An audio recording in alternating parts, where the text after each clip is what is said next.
पाकिस्तान में इस वक्त जो मानसून का जारी मौसम है उसके नतीजे में बारिशों से जो तबाही हुई है वो काफ़ी अफसोसनाक है। 63 अफराद के पिछले 24 घंटे में बीबीसी की रिपोर्ट कहती है कि पाकिस्तान में उससे हलाकतें हुई और 290 से ज़ायद लोग ज़ख्मी हैं। ये बहुत बड़ी तबाही है अगर 24 घंटे का आप हिसाब रखें और पिछले एक माह के दौरान अगर इसको आप एडअप करेंगे नंबर्स को, जो कुछ मुल्क के बाकी हिस्सों में हुआ, जो स्वात में वाक़या हुआ, तो तादाद बहुत ज़्यादा बढ़ जाएगी।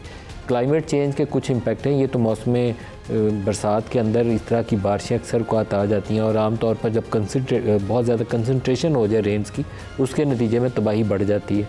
लेकिन ओवरऑल भी देखें, पाकिस्तान अब क्लाइमेट चेंज से जो सबसे ज़्यादा मुतासरा मुल्क हैं उनमें से एक है।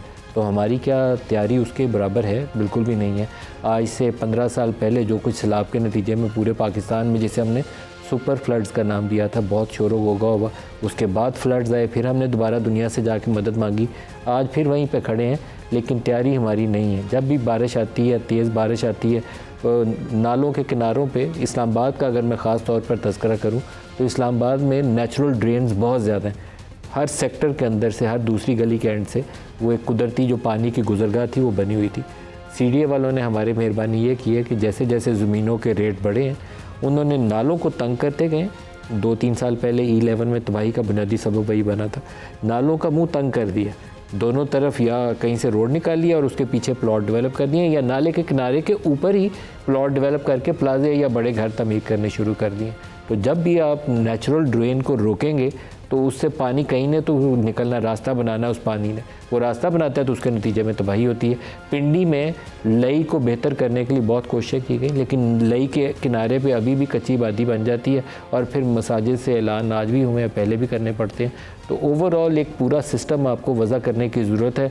एक तो कुदरती जो पानी की अल्लाह ताला ने over the years, over the centuries ये बनती हैं जो नेचुरल ड्रेन डेवलप होती हैं, उसको आपको ब्लॉक नहीं करना चाहिए, उसके लिए कोई कानून साजी करनी चाहिए।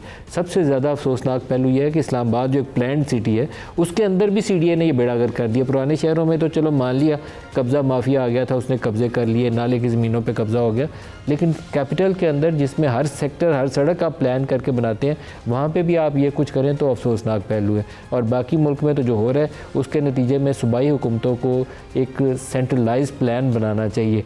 ना ग्रे एरियाज़ मार्क किए गए हैं, ना ग्रीन एरियाज़ की प्रोटेक्शन के लिए काम किया गया, और जब बारिश आती है, तबाही होती है, तो फिर उसका भी हमारे पास कोई हल होता नहीं है। ओवरऑल एक लंबा 10 साल का मंसूबा होना चाहिए जिसमें ये तमाम इश्यूज़ को एड्रेस किया जाए।